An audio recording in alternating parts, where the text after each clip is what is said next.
Live from Fargo and serving you on TV, online, and on the go. This is Valley News Live at 6.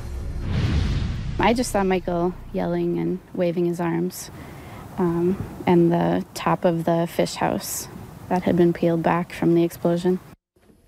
An explosion in Moorhead over the weekend leaves a former Concordia student athlete recovering with major burns covering his body. Valley News Team's Rose Itzkovitz has more on what happened and how the family is coping. He got up in the morning and the flame head went out, so he lit a match to start it and the fish house exploded. That's Josh Herzog, older brother of Michael Herzog, former Concordia quarterback injured in a fish house explosion in Moorhead early Sunday morning. The doctors had said if he was 50 years old, he wouldn't have made it. It's a tough situation. Definitely tough situation. Christina Oddie was pulling into the church parking lot Sunday morning. I saw Michael waving his arms and screaming. Another church member called 911. She explained that there was an explosion. Michael's brother says the fish house was filled with propane.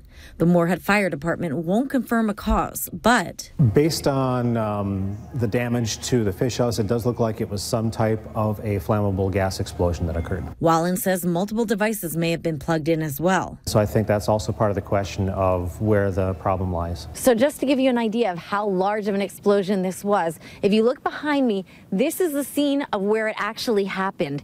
But on the other side of this, across here, is the Minnesota State Community and Technical College entrance. And beyond that is the church. And to the left of the north side of the church is a woman in her house who says she felt the explosion and saw her ceiling shake all the way over there. The explosion leaves 76% of Michael's body in burns. 14% are third degree.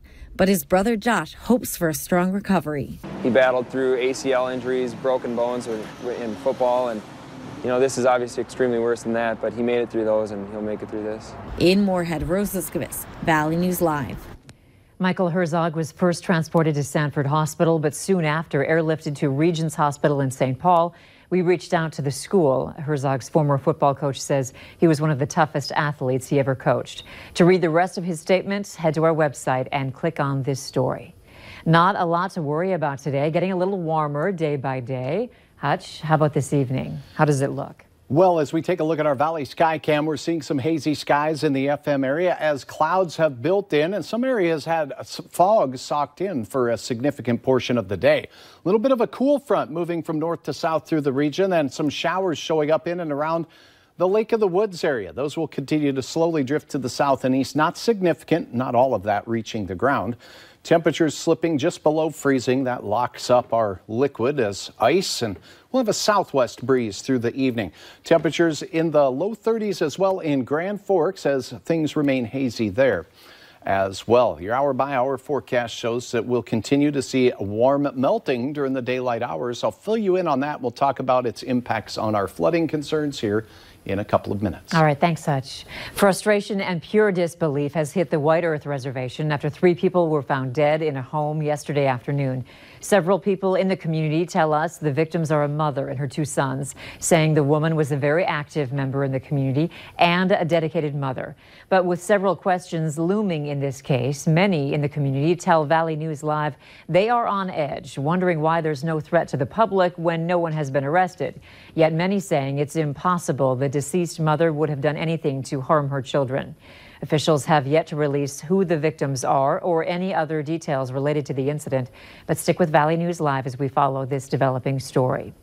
Police have arrested 32-year-old Derek Mortrude of Grand Forks on a gross sexual imposition charge that allegedly involved a victim under the age of 15. Court documents state an elementary school counselor contacted police in December of 2017 about concerns of a child possibly being sexually abused.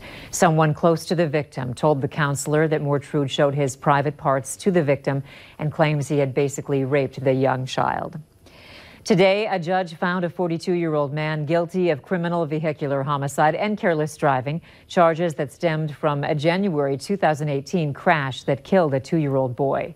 Jeremy Sagvold, a 29-year-old from Sabin, Minnesota, has been convicted of criminal vehicular homicide and careless driving following that Moorhead crash. It happened at 34th Street and Highway 10 East. Sagvold was facing charges of second-degree manslaughter. Also, The judge decided he was not guilty of manslaughter. Sagvold will be sentenced on April 23rd. Fargo police are warning you to be cautious when using online search engines for customer support numbers. This after they received multiple calls regarding scammers. If you're looking online for a customer support number, be careful where you search. The Better Business Bureau says scammers post fake numbers online to fool callers into purchasing unrelated computer software.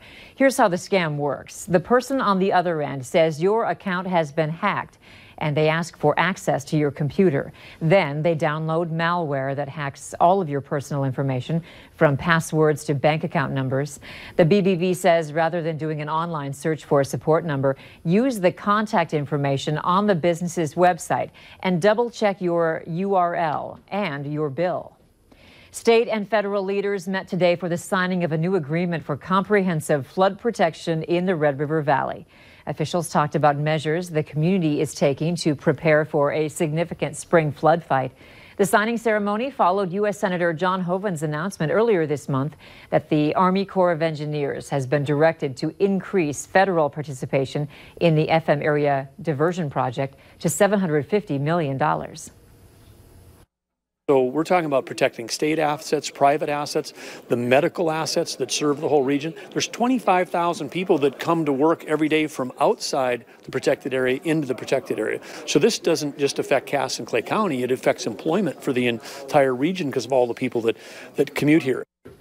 The diversion project will protect nearly 95% of Cass County's estimated 178,000 residents. A bill that focuses on missing and murdered Indigenous people is making its way through the North Dakota Senate. As of right now, the state doesn't have a database for missing people. To fix that, House Bill 1313 would create that database, which in turn would help filter missing person searches conducted by the Bureau of Criminal Investigations. Representative Ruth Buffalo says there's not much data, especially with missing and murdered Indigenous people. The bill received a due pass recommendation. Republican Senator Arnie Ostlund of Mayville, North Dakota, has announced he's resigning due to health reasons. Colleagues say the 77-year-old retired farmer and businessman recently suffered a stroke and is recovering in Arizona. Ostlund was serving his first term representing District 20, which includes all of Trail County and parts of Grand Forks and Cass County.